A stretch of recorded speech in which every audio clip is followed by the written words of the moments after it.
Welcome, everyone, to Wisdom and Wealth, your channel dedicated to exploring timeless wisdom for a richer life. Today, we're diving into a profound concept from Buddhist philosophy, the interconnectedness of all things. This isn't some abstract theory, it's a fundamental truth that can dramatically shift how you see yourself and the world around you. It all starts with recognizing that nothing truly exists in isolation. Everything, including you and me, is part of a vast, intricate web. Now before we get started, if you are enjoying this content, please take a moment to like or subscribe to Buddhist doctrine, it would really help us out. We often operate under the illusion of separation. We feel like individuals, distinct from everything else. I'm in here, we think, and the world is out there. This feeling of being separate is ingrained in our minds. But the Buddhist teachings challenge this deeply. Think about something as basic as breathing. When you inhale, what was outside becomes part of you, sustaining your very existence. And when you exhale, what was inside flows back into the world. Where exactly is the line between you and everything else in that moment? The more closely you observe, the more those boundaries begin to blur. This simple observation points to a profound truth: everything is inherently connected. Not just as a nice sentiment, but as a tangible reality we can witness. The reason for this interconnectedness is surprisingly simple: nothing can exist entirely on its own. This isn't a mystical belief, it's a clear observation, something the Buddha recognized with remarkable clarity. In the Pali language, this truth is often expressed with the word sanatta, which is often translated as emptiness. But emptiness doesn't mean that things are meaningless or don't exist. It means that nothing possesses a separate, independent nature. Everything is empty of a fixed, unchanging self. It exists only because it depends on other things. Just like a wave rising in the ocean. That wave doesn't have a separate, wave-only identity. It's made entirely of the ocean. It cannot exist apart from the conditions that create it: wind, water, movement. Its emptiness doesn't make it less real. It makes it an integral part of something much larger. Are you finding value in this exploration of interdependence? Please consider liking or subscribing to Buddhist doctrine, your support is greatly appreciated. Imagine the Buddha being asked what it means to say, "The world is empty." His answer was simple yet profound: the world is empty of a self, meaning any fixed, permanent essence, or anything belonging to such a self. This isn't just a perspective on people, it's a fundamental description of all existence. The teaching of anatta, or not self, brings this insight into the realm of personal experience. It reveals that what we typically call me, my body, my thoughts, my emotions, isn't something separate or unchanging either. In the Anatalakkhika Sutta, the Buddha pointed to each aspect of experience and showed that nothing is truly me or mine. Far from being depressing, this realization can be a doorway to liberation. If we're not trapped inside a fixed, separate self, then we're not limited by it. To be empty of a separate identity means being open, being in continuous relationship with everything. We're not isolated islands, we're bridges, connecting to everything around us. This insight contrasts with some Western philosophical ideas. Aristotle, for example, spoke of substance, the notion that every object has its own core identity. But the Buddha saw something different. A rock isn't a rock because it possesses some hidden rockness. It's the result of minerals, pressure, heat, and time coming together. It exists not by itself, but because of countless other factors. Its very nature is connection. Now, at the halfway point, if you are enjoying this content, please take a moment to like or subscribe to Buddhist doctrine, it would really help us out. You don't need complex philosophy to understand this concept. Just look around. Find an object near you, a wooden table, perhaps. Look beyond the label, table. See the tree it came from, the sunlight and rain that nourished that tree, the hands that shaped the wood, the tools used, the metals that make them, the people who mined them, and the stars that created those elements. suddenly, the table isn't just a thing. It's a story, a chain of causes and conditions. Because the table is empty of a separate, table self, it's full of everything else. And so are you. To realize that nothing exists alone isn't a loss of identity, it's the beginning of clear seeing. When we let go of the illusion of separateness, the world doesn't become empty in the way we fear. It becomes spacious, full of life. And in that space, we no longer stand apart from the world. We stand within it. Once we recognize that nothing exists on its own, a deeper question arises: how do things even come to be? If a table isn't a single thing, but a confluence of sun, tree, hands, and intention, what brings these elements together? What law governs this endless dance of conditions? The Buddha offered a profound yet simple answer: Paikasamupta, or dependent origination. This isn't just a philosophical concept, it's the underlying structure of reality itself. It explains how a flower blooms, how thoughts arise, how suffering begins, how it can end, and how life unfolds moment by moment. In the early Buddhist texts, the Buddha expressed this truth in a concise and elegant formula. When this is, that is. From the arising of this, that arises. When this is not, that is not. From the cessation of this, that ceases. Every event is part of a pattern. Nothing emerges from nowhere. Everything we experience arises because certain causes came together. And when those causes dissolve, so does the experience. There are no exceptions. This isn't a matter of belief, it's something we can witness directly in every aspect of our lives. Take something as ordinary as your morning cup of coffee. The warmth in your hand holds the fingerprints of the entire planet, the rain that fell on distant soil, the farmer who nurtured the beans, the hands that harvested them, the heat from your kettle, the electricity from a power plant. The cup you hold isn't just a beverage, it's a visible chain of causes. Without any single link in that chain, the coffee wouldn't be there. That's dependent origination, alive in your hand. But this law isn't just at work in the external world, it flows through the mind as well. You touch the warm cup. Contact arises. That contact produces a pleasant feeling. From that feeling may come craving, the desire to taste, to have more.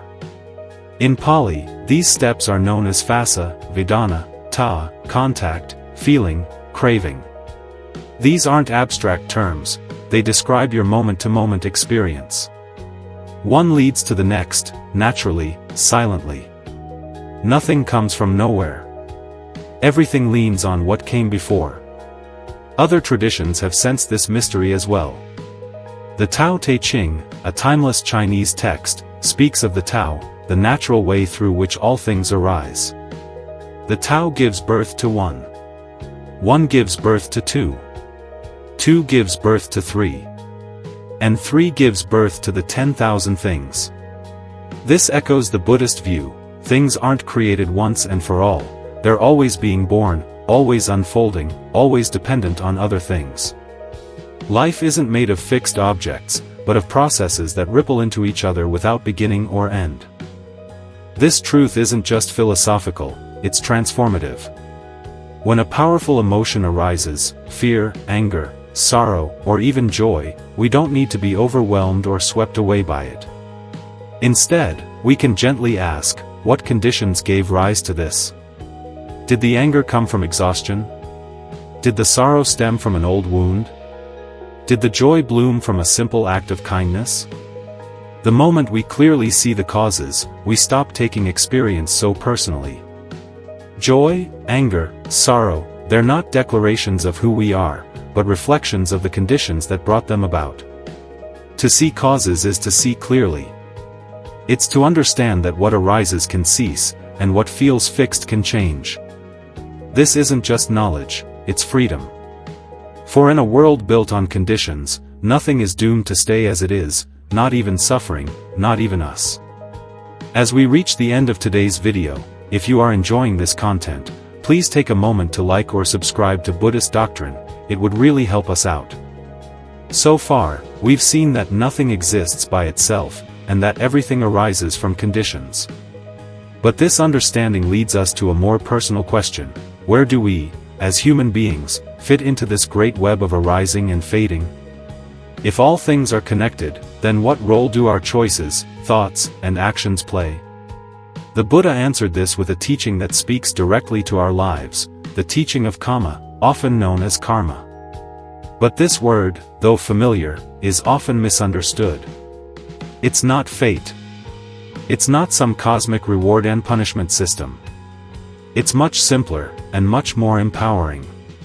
In the Anguttara Nikaya, the Buddha said clearly, "It is intention, monks, that I call Kamma." Kamma means intention, the movement of the mind behind what we do. Every time we speak, act, or even think with purpose, we're shaping what happens next. We're not just being carried along by life, we're helping to steer it. Our intentions don't disappear. They leave traces. They affect others, often in ways we'll never see. And they come back to shape the world we live in. Think of a quiet act of patience during an argument, a kind word to someone who feels invisible, a cruel thought that you hold on to, a harsh comment said aloud. None of these vanish. They enter the field of connection we all live in. And because we're part of that field, we eventually experience the results of our intentions, not as punishment or reward, but simply as consequences. The effects return to us, just as ripples return to the center. As the Buddha said in the Dhammapada, not in the sky, not in the middle of the sea, not even in a mountain cave, nowhere on this earth can one escape the results of their actions. But this isn't just about harm, the same law applies to kindness. Every good intention, no matter how small, makes the world a little better. A caring thought, a gentle pause before reacting, a quiet act of help, these things add to the shared space of our lives. They help build a world where we're not just surviving, but supporting one another. This truth isn't unique to Buddhism. The Stoic Emperor Marcus Aurelius also saw it. He wrote about sympathia, the deep connection of all things. What is not good for the beehive, he said, is not good for the bee. When we hurt others, we hurt ourselves. When we care for others, we help the whole. Living with this understanding doesn't mean being perfect, it means seeing clearly that we're never powerless. Every moment, we're planting seeds. Every choice we make becomes part of the world around us. Whether we notice it or not, we're always contributing. And that's what gives life meaning. Our actions matter, not because someone is judging us, but because they shape the world we all live in. When you choose honesty instead of lies, kindness instead of anger, care instead of harm, you're not just being good, you're protecting something important. You're honoring the deep connection that holds all life together. In a world where everything is linked, our intentions are never just our own. Every choice reaches farther than we think. And when we truly understand this, we stop wondering whether we matter. We know that we always do. Because to intend, even in silence, is to shape the world. When we begin to see clearly that nothing exists by itself, that all things arise through conditions, and that our intentions shape the very world we live in, something inside us starts to soften. The sharp edges of separateness lose their grip. This understanding, when it moves from the realm of thought into the space of the heart, doesn't demand obedience. It simply blooms into a deep, natural care. The Pali tradition has two timeless words for this: metta, or loving kindness, and karuna, compassion. These aren't ideals imposed from outside, they're what the heart naturally feels when it's no longer walled in by the illusion of isolation. When the boundaries of me and you become porous, harming another begins to feel like harming oneself. Their pain echoes in you, not as guilt, but as a shared tremor in the same web of life. And their joy becomes your own widening peace. The Buddha never demanded that we force this feeling. Instead, he invited us to look closely, to see clearly, and from that clarity, love arises without effort. Because when we see others as part of us, kindness no longer needs to be practiced, it becomes instinctive. Interestingly, even modern science has started to glimpse this truth through a different lens. In quantum physics, the phenomenon of entanglement shows that two particles, once connected, remain linked across space and time. A change in one affects the other instantly, regardless of distance. The physicist David Bohm spoke of this as a sign of a deeper, implicate order, suggesting that the separation we perceive is only surface level. Beneath it all is an undivided whole, something the Buddha realized not through equations, but through silence and insight. Yet the Buddha didn't stop at insight. He offered a path to live this connectedness, not as an idea, but as a felt experience. That path is metta meditation. It begins simply by wishing yourself well, then gradually extending that same wish to others, to a loved one, to a stranger, to someone you find difficult, and finally, to all beings everywhere, without exception. It's not sentimental, it's training the heart to reflect reality. In the Karaya Metta Sutta, he gave a vision of what this looks like. Just as a mother would protect her only child with her life, so too, let one cultivate a boundless heart toward all beings. This isn't about perfection, it's about practice, about remembering, moment by moment, that the person in front of you isn't other. The stranger at the bus stop, the driver who cuts you off, the colleague who irritates you, the family member you take for granted, they're all threads in the same fabric, their joys, their wounds, their longings. They're not foreign, they're familiar, because they're yours too. The path of connection isn't a doctrine to believe, but a way to feel, through the softening of boundaries, the opening of the heart, and the simple courage to care. And in that caring, life becomes not something to conquer or escape, but something to join, to tend, to love. Thanks for joining us on Wisdom and Wealth today. And, if you learned something new, please like or subscribe to Buddhist Doctrine, so you won't miss out on future content.